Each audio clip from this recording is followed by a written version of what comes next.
सबसे पहले मैं journey of the hearts conference का शुक्रगुजार हूं कि उन्होंने मुझे दोबारा आप लोगों से मुखातब होने का मौका दिया। न्यूटन ने एक लॉ पेश किया था जिसको फर्स्ट लॉ ऑफ मोशन और लॉ ऑफ इनर्शिया भी कहा जाता है, जिसके अंदर वो ये बात करता है कि एक बॉडी की मूवमेंट किस चीज की वजह से रुकती है। वो फिर उसके तीन वजूहात, तीन फैक्टर्स बयान करता है। पहला फ्रिक्शन, दूसरा एयर प्रेशर, तीसरा ऑपोजिट फोर्स। देखिए, मंजिल तो हर किसी के पास होती है, रास्ता हर किसी का होता है, लेकिन इंपॉर्टेंट बात यह नहीं है कि आपकी जिंदगी में एक मंजिल हो। इंपॉर्टेंट बात यह है कि आपकी जिंदगी का जो मंजिल है उसके साथ उस मंजिल का जो मकसद है, जो रीजन है, वो कनेक्टेड हो, वो जुड़े हुए हो।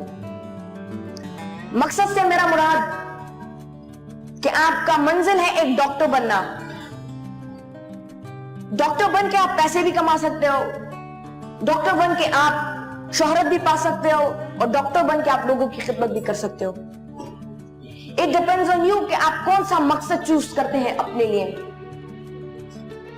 याद रखिए कि जब आपकी मंजिल के साथ उस मंजिल का मकसद जब कनेक्ट होगा तो फिर आपकी जर्नी नहीं रहेगी, फिर आपकी जर्नी ऑफ द हार्ट्स बन जाती है।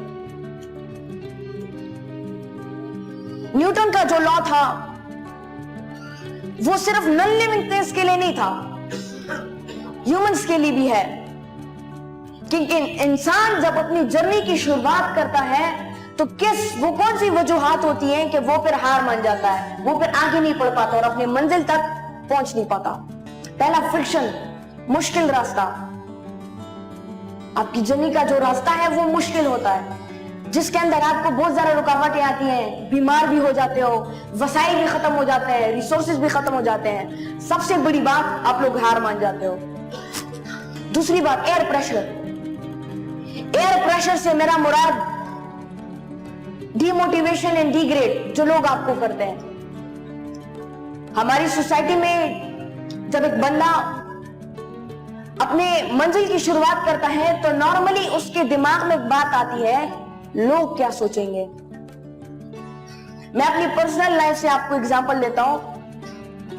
मैंने जब अपनी इस मंजिल की शुरुआत की तो ज्यादातर लोग मुझे ये कहने लगे कि क्या फजूल काम तुम कर रहे हो, अपना वक्त जाया कर रहे हो।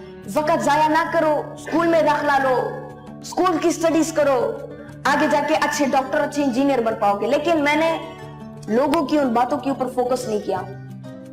अगर मैं लोगों की उन बातों के ऊपर फोकस करता तो आज हमाद साफी ना बन पाता। तो लोग आपको डिमोटिवेट करने की कोशिश करेंगे, लेकिन आपने लोगों की उन बातों पर फोकस नहीं करना। तीसरी बात, ऑब्स्टिकल्स, रेजिस्टेंस, जो रुकावटें आपके रास्ते में आती है, वो रुकावटें हर मुमकिन कोशिश करेगी आपको आपकी ट्रैक से, आपको आपकी मंजिल से हटाने की। लेकिन यहां पर इकबाल रहमतुल्लाह अलैह आपको गाइड करते हैं। इकबाल रहमतुल्लाह अलैह तारीख को बड़े खूबसूरत अल्फाज में बयान करते हुए कहते हैं कि दश्तो दश्त दरिया भी न छोड़े हमने, बैरुल जुल्मात में दौड़ा दिए घोड़े हमने।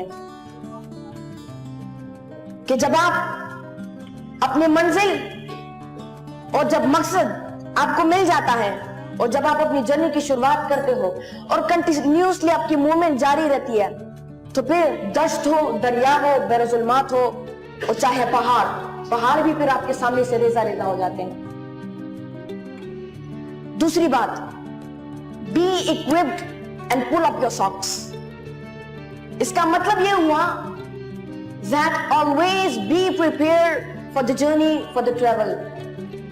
हमेशा जो जर्नी आप शुरू करने वाले हैं उस शुरू करने से पहले अपने आप को प्रिपेयर जरूर किया करें। जिस तरह हम एक जगह से दूसरी जगह ट्रैवल करते हैं तो ट्रैवल करने से पहले हम अपना सामान भी पैक करते हैं, अपना मोबाइल, अपनी घड़ी, अपना चार्जर, अपना पावर बैंक, सारी चीजें रेडी करके हम गाड़ी में बैठकर फिर अपना सफर शुरू करते हैं।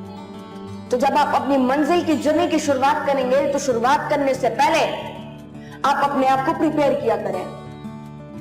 And if you are prepared 100%, then you have 150%। जब आप 100% प्रिपेयर होते हो तो फिर आप 50% जीत जाते हो। दुनिया में 3 किस्म के लोग होते हैं।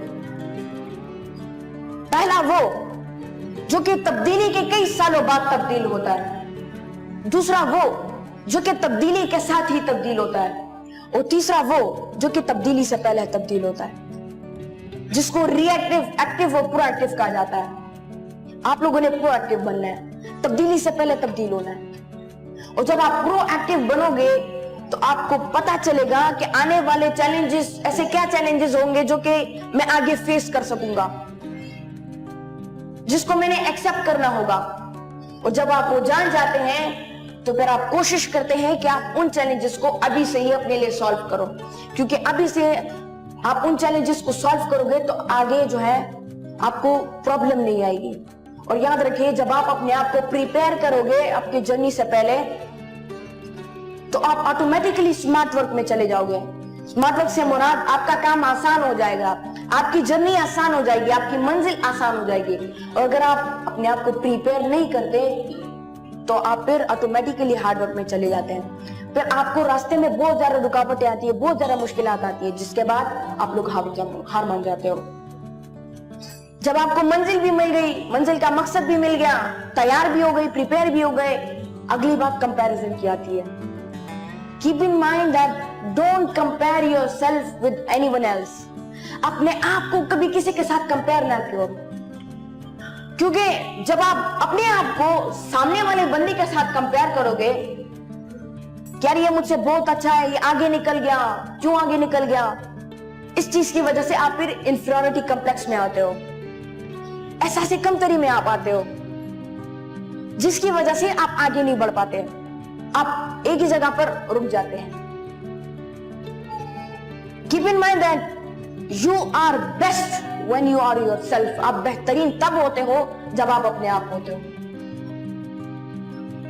और अगर कंपैरिजन करना ही है तो अपने आज को अपने गुजरे हुए कल के साथ कंपेयर करो कि मेरा आज मेरे गुजरे हुए कल से अच्छा है कि बुरा है।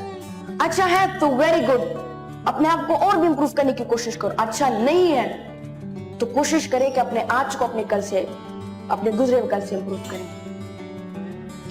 कंपैरिजन के बाद, कंपैरिजन जब आप अपने आज को अपने गुजरे हुए कल के साथ कंपेयर करोगे तो फिर आपको अपनी वीकनेसेस का पता चलेगा, अपनी कमजोरियों का पता चलेगा।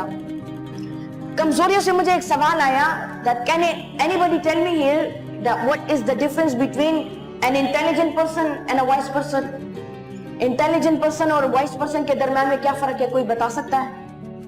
एनीवन? मैं आपको बताता हूं। इंटेलिजेंट बंदा वो होता है जो कि अपनी स्ट्रेंथ्स को जानता है, अपनी स्किल्स, अपनी ताकतों को, अपनी एबिलिटीज को जानता है।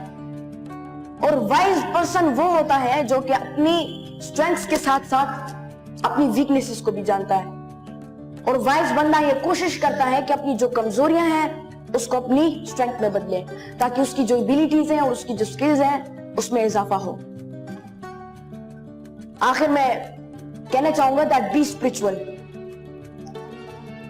अल्लाह ताला कुरान मजीद में फरमाते हैं कि इन्नल्लाह युहिब्बुल मुतवक्किलीन, कि बेशक अल्लाह तवक्कुल रखने वालों से मोहब्बत करते हैं। आप अपनी ईमान के ऊपर बिलीव रखें और अपने अल्लाह के ऊपर बिलीव रखें, क्योंकि अल्लाह ही आपको इज्जत देता है। उसके बाद कुरान मजीद को पढ़ें, because Quran Majeed is the complete code of life. अगर आप अपनी जर्नी की तरफ बढ़ रहे हैं, आप गिर गए, तो कुरान मजीद आपको ये सिखाता है कि आप वापस कैसे उठोगे और अपनी मंजिल की तरफ कंटिन्यूसली रवान कैसे होंगे। उसके बाद सीरतुन नबी को पढ़ें, क्योंकि हुजूर सल्लल्लाहु अलैहि वसल्लम के कलाम को आप पढ़ेंगे, उनकी सीरत को आप पढ़ेंगे, उनकी सीरत से आपको बहुत फायदा मिलेगा। वो एक अच्छे लीडर भी थे, उनके अंदर बर्दाश्त भी था, जिंदगी गुजारने का तरीका भी वो आपको सिखाते हैं। आखिर में मैं journey of the hearts conference का शुक्रिया अदा करूंगा, जिनकी थीम है अ लाइफ वर्थ लिविंग।